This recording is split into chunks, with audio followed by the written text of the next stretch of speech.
ఎడల జాలిపడును. తండ్రి తన తనయులపై జాలిపడునట్లు భక్తుల ఎడల పడును.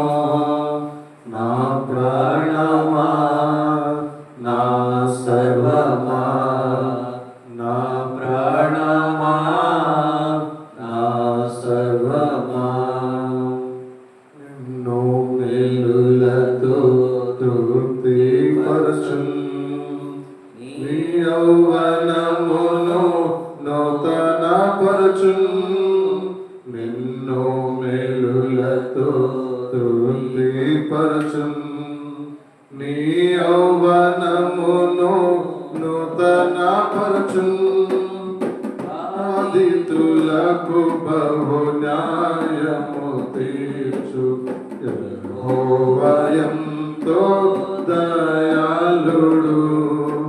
బాధితులకు బహు న్యాయము